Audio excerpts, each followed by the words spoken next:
After the CrossFit Games this year, I decided I wanted to sign up for a half marathon. Number one, to challenge myself. I never was a long distance athlete in any sport, so having endurance, doing exercise for longer than 30 minutes straight has always been hard for me, specifically running. So I wanted to challenge myself. Like, I'm gonna run 4 times a week for the next 8 weeks, and I'm gonna train for this half marathon. And I really just wanted to get through the training to really get the benefit of 8 weeks of 4 times a week running, and if it goes well, to do more, but also to just do my first half marathon and complete that and feel like I put the work in to just be a better runner. We are checking in for my first half marathon. Where are we in the world? Cleveland, Ohio. Amanda.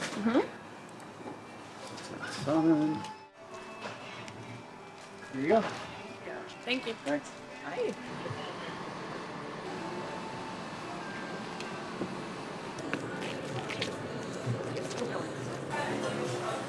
So can we keep the bike? Well, actually, he said ski, and I was like, I'd rather row and bike instead of ski. And he's like, okay. And then I was like, yeah, and I don't think I want a farmer's carry either. And I'm also kind of worried about doing 60 squats before my half marathon. He was like, okay. So actually just scratch the whole thing. So, like, goal time frame tomorrow. Well, in a perfect world, I'd like to be under 2 hours just because I think that sounds cool, but like, it doesn't actually mean anything to me. So if I'm like around a 10-minute mile, I'll be really mad because I know I can run faster than that, but it would just be something is really wrong if I'm running that slow. Training. I mean, you were holding one at 9:30. Training, I've been around 9:30. 9:30 during the 12. Like Yeah, with 12 a mile? very low heart rate. So Yeah. if I push a little harder, Yeah. to run a 1:59, I think you have to be a 9:05. If I start think trotting that in like 8:55, feels good. Yeah. Sometimes it's more like a 9:30. So I think I need to be pretty comfortable the first 6 miles. Pretty comfortable, but I also have a tendency to, especially with running, because I like don't trust myself. I just like, I'm too comfortable. Yeah. Like I'll look at my heart rate, it's like 132, and I'm like, Yeah. maybe I should go a little faster. So that's my goal tomorrow, is like, I can be uncomfortable for 2 hours. I just can't be severely uncomfortable. You for can't 2 get hours. you can't get too uncomfortable too fast. Like my heart rate can be in the 160s for 2 hours. It cannot be 175, 180 for 2 hours. No, yeah. So I feel like obviously come out a little So more. I haven't had a single long run that my heart rate was over 148. Yeah. So I was like really chilling. So Okay. we'll see.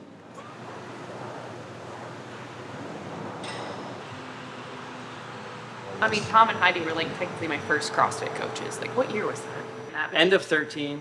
I started dabbling in CrossFit in like 2013, around then.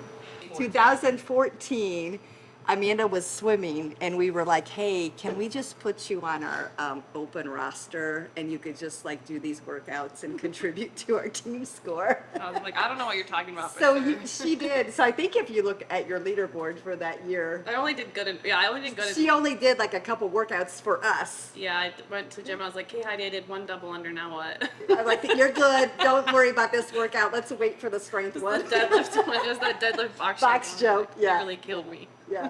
So we've been doing fitness for a long time. Did you know she had potential to possibly be a games athlete? Oh, absolutely. I think everybody did. I think the funny thing was when you went to Dayton, right?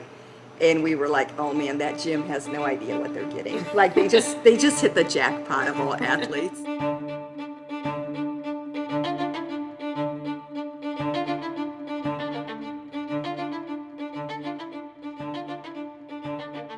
All right, Amanda, so day out. What are we doing today? Yesterday was a full rest day, so I want to break a sweat today. Feel good, that's the goal. Whether that's 15, 20 minutes, 25 minutes, I'm not sure. I'm just gonna touch rower, bike, ski erg, and then do a little jogging back and forth, EMOM style, until I feel like I've broken a sweat, kind of like started to feel really good.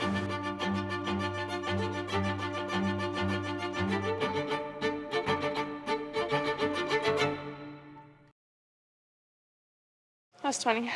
Good? Mm-hmm. All right. All right, it feels like now when you have a cold, that's how it feels. But I'm hoping that like doing that helped. instead of the first time that happening tomorrow.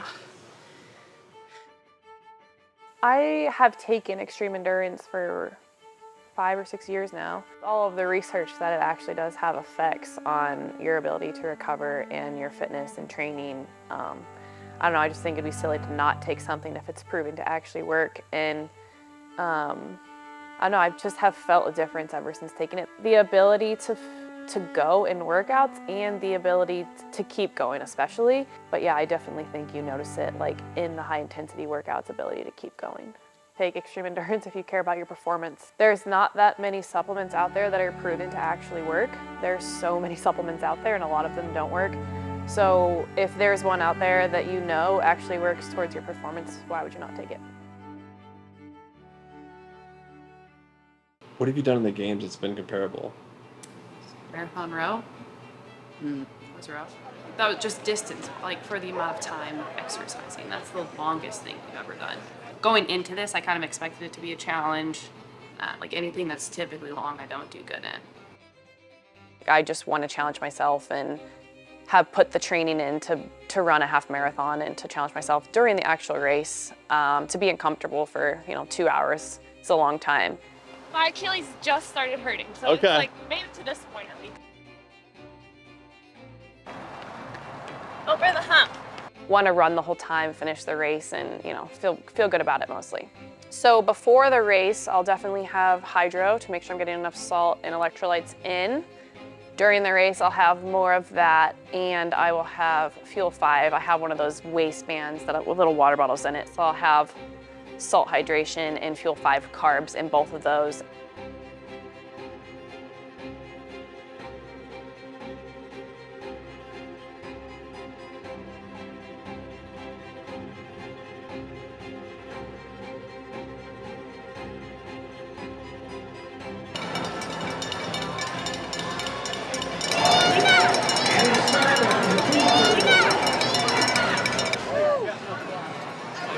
I felt so good at the end.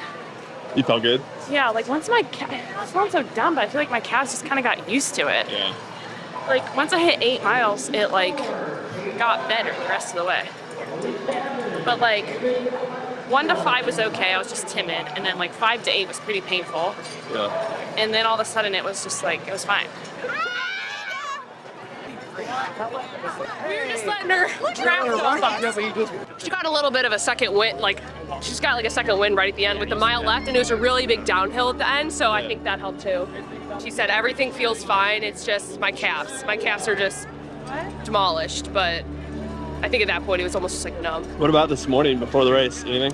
Just a big bowl of oatmeal and peanut butter, banana, honey. Salt probably this morning. Salt this morning, caffeine. Had 2 Focus packets. What'd you use for salt? Hydros, lots of them. It went a lot faster than my training runs because you're just like distracted. Like every mile just went by faster. Like I also was doing a lot of pretty much all my training at the track, which is really boring. So like this made the miles just fly by. I don't know. I think if I could get my calves and Achilles healthy, I'd like to do something like this again because I felt like majority, like 99% of my limitation is like muscular driven. My heart rate I don't think went over 163 until maybe the last half mile. I don't know, I've just always told myself I'm not good at distance running, and like I know the paces that I'm running, I don't even know what my pace was, probably around 9:30, but still not great. But like considering years ago I couldn't even run 1 mile under 10 minutes, that was hard for me. So just the fact that I ran for 2 hours faster than that pace is great, and it just kind of makes you want to try to do it again and do better.